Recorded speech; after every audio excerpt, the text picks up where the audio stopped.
No, I know that I don't need to introduce the speaker to you because you're watching her dance every week. And you know, this is a first for us because we've had movie stars and we've had commentators and we've had talk show hosts, and those of you who've been here know we've had some pretty illustrious people speaking at our banquet. This is the first time we've had a reigning, sitting TV star at our banquet. So this is a new experience for us. We have had some interesting reactions to our speaker this year.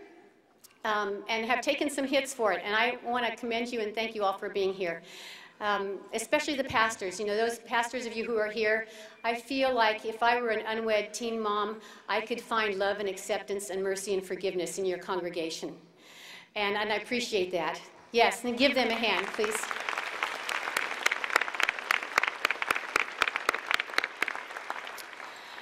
So we're grateful for that. And I'm just going to allow Bristol to share her story with you right now.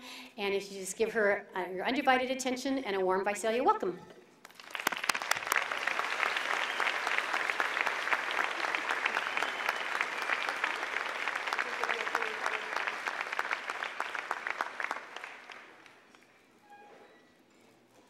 Good evening. It is a privilege to be here with you guys tonight. Thank you so much for the warm reception. I am honored to join you tonight in this beautiful state of California. I appreciate your kind words and gestures of support. I know that there are many people here and around the country that support me, Tripp, and the rest of my family. And for that, I'm truly grateful and I'm honored. Thank you for encouraging us. Your attendance here tonight to support the Tulare-Kings Right to Life is a great testimony of your character and your commitment to the community. I applaud your efforts.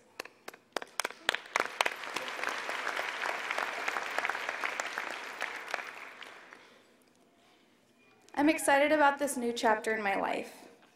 Believe it or not, I didn't set out to be a speaker or an author or even to be a dancer. But I do have a story to tell, and it's a unique one. That's all I'm hoping for. An opportunity to tell my story. I'm not on a mission to set the record straight, to defend myself, or to build a career. I am hoping that my story will influence another young adult facing tough decisions and provide some guidance in those difficult choices. Today I had the privilege to learn about the Tulare-Kings Right to Life organization and their mission. I am proud to be a small part of this event that over time, it's going to touch hundreds and thousands of young adults and their babies. My prayer is that each of us will take our place in this mission and work together towards its success. All right, well, where to begin? I'm here to share a special story with you, a story and a journey that began on May 5th of 2008. It's a story that played out all over the media, all over the country. Think that you've had a bad day. It's a real gotcha moment when the whole world finds out that you're pregnant and you're only 17 years old. Even though it was a big news story, parts of this story have never been shared. It's a story that's changed my life forever. I realize for many women, seeing a positive test result is a time of excitement. It wasn't like that for me. I didn't see how this could be a positive thing for me or a positive thing for my family. I remember I was sitting there at the edge of my bed, my head in one hand, just staring at the results of the home pregnancy test I had just taken. The same thoughts kept repeating through my head. How could this happen to me? What am I going to do? What's going to become of my future? And worse yet, how am I going to tell my parents all of this? Before that life-altering moment, I was your typical teenage girl. I enjoyed playing sports, attending local hockey games, and hanging out with all my friends. I was in love with my high school sweetheart, and I worked very hard at school. I had and still have a large and somewhat crazy family. all of whom I love dearly. In many ways, I had it made. I was on easy street. Like most girls my age, I figured that I would follow the usual path. I'd graduate from high school, go off to college and have a wonderful experience, embark on a career, and then start a family. Keep in mind, though, that the family part of this whole perfect situation was 10, 15, maybe even 20 years down the road. I guess you could say it did not happen that way. You know, best laid plans and all of that, right? Instead of the dream scenario I had envisioned, I was staring at a pink plus sign, trying to wrap my teenage mind around this new and somewhat scary scenario. Reality sets in. I am 17 years old, a high school junior, unwed, underemployed, and pregnant. Just the thought of it blew my mind. Now, we all know how this came about, but what I was trying to figure out was what would become of my future. And again, how was I going to tell my parents all of this? Believe it or not, Trip is nearly 2 years old. I still think that 24 hours worth of intense labor pains was a piece of cake compared to the moment that I had to tell my parents that their little girl was pregnant. It wasn't going to be easy telling them because my family was already dealing with so many challenges. My older brother, Track, had just joined the United States Army and was preparing to leave friendly Alaska for the hostile war zone in Iraq. Track is just a year and a half older than I am, and like most big brothers, he is the protector of all of his younger siblings. Having him on the battlefield would be very difficult for my family. On that note, do we have any servicemen or women in the audience here tonight? Veterans? Oh, good.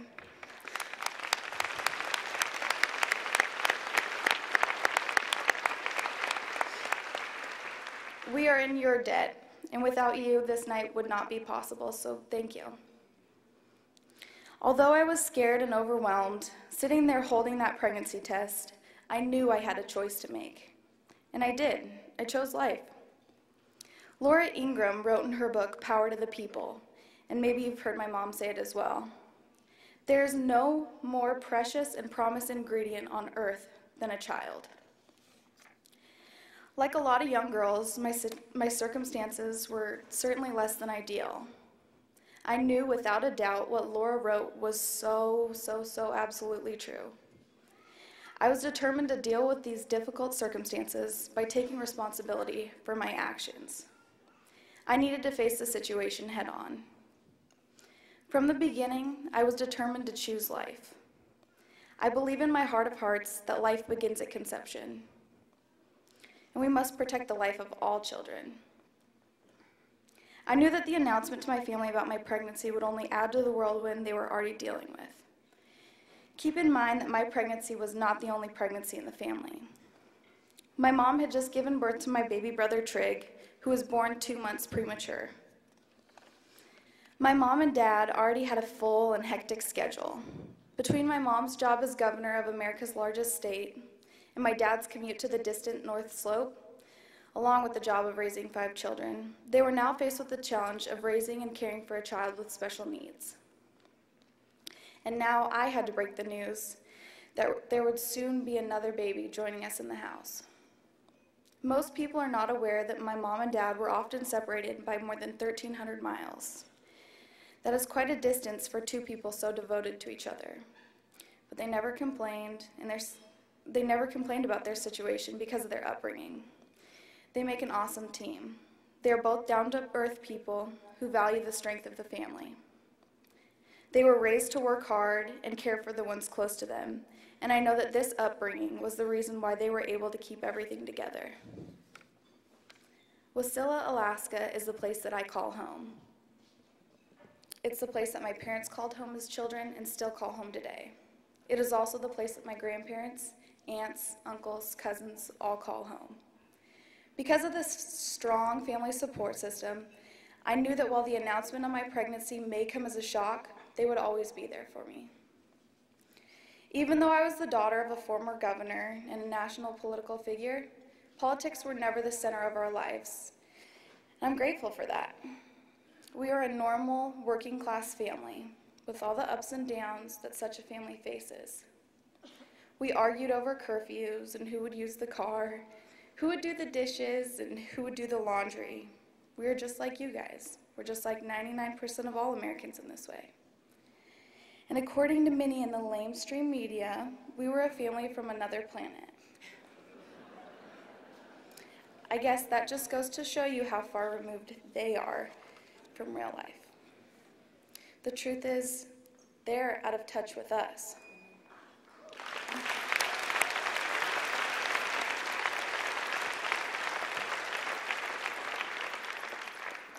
My family loved to play sports and take in the great outdoors. My mom truly is the hockey mom that you've heard her talk about. My parents never failed to miss a game. I remember one time my dad actually walked into one of my basketball games still in his hunting camo. He had just finished skinning a moose. He probably wouldn't have looked so out of place, but my mom had just walked in 5 minutes earlier wearing the same exact thing.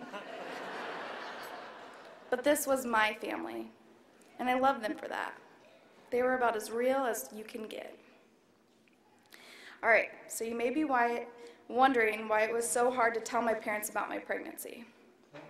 The thing is that no matter how loving a family can be, it still causes a lot of fear for a teenage girl to have to break news like this. It was the hardest thing I've ever had to do. I've been asked about this a lot, and the simplest answer I can give is that I would truly rather go through labor 5 more times than have to relive that experience.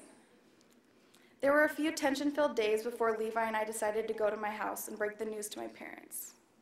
For moral support, I decided to bring my best friend along with us. As we sat down in the living room, my eyes just immediately filled with tears. The words wouldn't come out. It was a terrifying moment. We were all staring at each other, and I knew my parents must have been thinking, why are we here? Then, without any warning, my best friend decided to blurt out, Bristol's pregnant. She was as subtle as a shock. Those 2 words changed the course of all of our lives. My mind shifted to visions of my dad skinning Levi.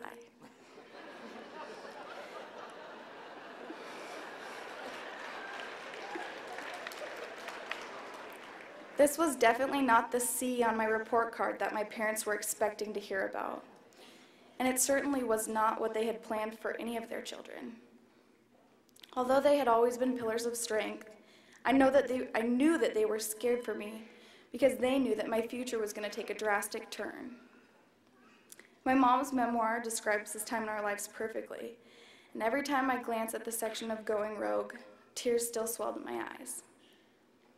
My parents knew that I faced a great challenge, and we spent that night having long conversations, crying and praying for guidance as to what to do next. What would our next step be? I felt like I knew what their reaction would be, but this was the hardest conversation of my life. I can't but think that, in the end, their unconditional love and support helped me through this challenging time. The spring and summer months were relatively normal. We prepared to welcome the new addition to our family. As in most small towns throughout the country, my pregnancy wasn't a secret to my friends or my relatives. But there was a big difference to be the focus of small town rumor and gossip. It's a whole new ballgame to be the pregnant teenage daughter of the Republican nominee for Vice President of the United States. I can't even begin to describe the surreal feeling when I saw my name scroll across the ticker on Fox News. My pregnancy was announced to the nation. And this was in light of the media firestorm that had erupted as a result of my mom's decision to serve her country. Being on the campaign trail with my mom was a blast. Had I not been dealing with my pregnancy, I probably would have enjoyed it more. However, the traveling, scrutiny, and the outright disrespect showed to myself and my family by the opposition took its toll. I decided to return home to Alaska and stop being a distraction to my mom and the campaign. Tripp, my beautiful baby boy, was born in December of 2008. After his birth, I wanted to share my story with other teens who may one day face the same situation. I believe that if I can advise just one teenager who then in turn would avoid a similar circumstance, it'd all be worth it. I also decided that I would bring my pro-life message to teens who find themselves in a similar situation. I want to join in on the discussion of this. It came as a shock to me that some on both ends of the political spectrum and all points in between would criticize my pro-life and pro-abstinence stance. To some, I was a hypocrite, and to others, my advice was unrealistic. Some thought that talking openly about contraception was a slippery slope. My mom sums it up best when her inner mama grizzly is provoked. Bristol isn't trying to write a sex ed policy, and that's so true. I just want girls to know that abstinence is a realistic choice and that all human life is valuable.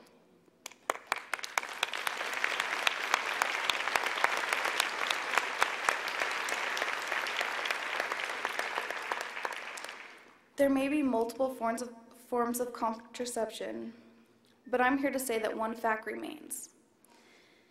Those who practice abstinence have no chance of becoming pregnant. Abstinence is not about morality, it's about reality, because it's the only thing that works every time. My message is a simple one. Don't make the same decision I made, just wait. Young ladies, please hear me. It has not been easy. Although I have the love and support of my family and friends, being a teen mom is not glamorous. It's not easy. At the end of the day, it's just me and my son. Being a mom is a full-time responsibility that comes with many great challenges and requires many sacrifices. There are no sick days, there are no breaks, there are no do-overs. It's a tough job. It's a 24 hours a day, 7-day-a-week job. I'm the first to say that yes, this could have all been avoided, but what is done is done. Although the situation I found myself in was less than ideal, I cannot deny the blessing that I have received. I have a son, a wonderful baby boy who I love with all my heart. Now let me tell you a little bit about my handsome little man. He is your typical toddler who sees wonder everywhere he goes. He is full of energy. He is happy and healthy and even a little mischievous. He loves getting dirty and tinkering in the garage with his grandpa and his Uncle Trig. He loves fruit snacks and he talks a mile a minute. Mama this and mama that. In short, he lives. He breathes and he gives joy to many people. He experiences happiness and sadness and all of the other human emotions. He stares at the stars and wonders if he can reach them. He knows the love of a mother and his family members. He touches and he feels. He was given a chance at life, and he is living and will continue to live. He will grow and play sports and go to school and work. He will fall in love and raise a family of his own one day. He is alive. One day, he might be an oil worker and work with his hands to fuel the nation he calls home. He might be a doctor and work with his hands and mind to heal and make the world a healthier place. He may even decide to move to California and become a dancer. Tripp can be whatever he wants to be because he was given life. He is pursuing his God-given purpose with the rest of us. He has been given this blessing called life that so many other babies have been denied because of our acceptance to abortion on demand. 27 years ago, President Ronald Reagan wrote an article for the Human Life Review. His introduction revealed some sad and sobering numbers.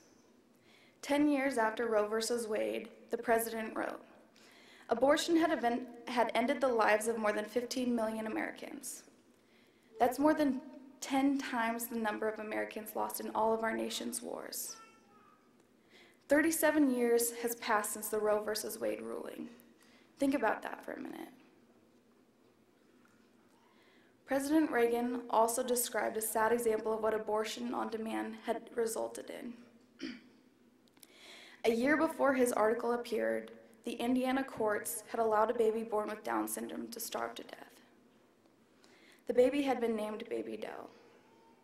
How many more baby does will we have to helplessly look upon because of a misguided Supreme Court ruling?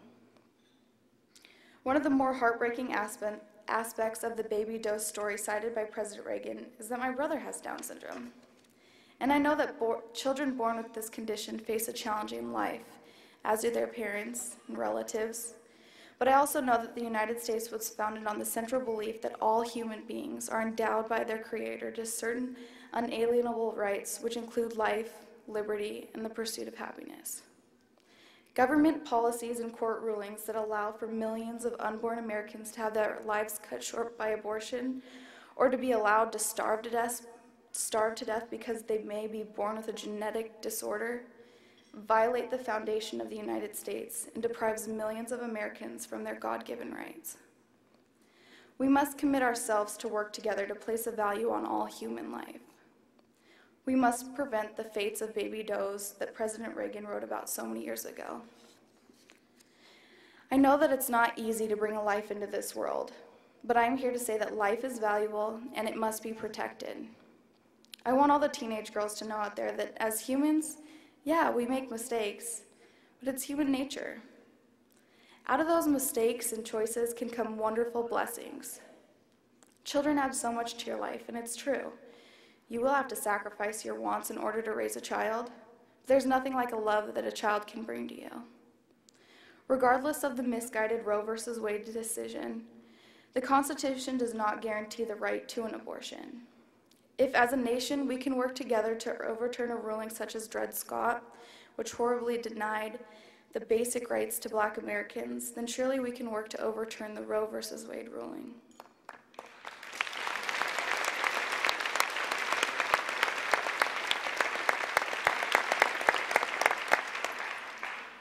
Let's end this culture of death and replace it with a culture of life. More and more Americans call themselves pro-life, and we need to ride that wave. God truly has allowed me to experience so much good from what began as a scary, intimidating circumstance. I'm blessed with a happy, healthy son, an amazing family and support system. I was able to graduate high school on time with my class. I found a good job and a home to provide for my son, and I have the opportunity to share my story with you tonight. I want to thank the Tulare-Kings Right to Life for their hard work and dedication to the pro-life movement in this area. Thank you for your selfless efforts to protect the life of unborn Americans. Thank you for being available to girls like me with words of hope. Thank you for your passion to expand your organization to more and more Americans. Thank you to all the volunteers and donors, more than 4,500 of them, who give so much in order to protect the unborn. You are truly their heroes. To the women who find themselves in need of direction and education, you can trust the dedicated servants to Tulare-Kings Pro-Life. You will find comfort in the people here. Choosing life can be a very difficult decision, but I know that it is the right decision. And organizations such as the Tulare-Kings Right to Life are here to aid you in the moment of need and guide you. Your efforts to educate young Californians on the value of human life and why we need to protect the unborn children is surely contributing a great deal to the pro-life wave that is uplifting the nation right now.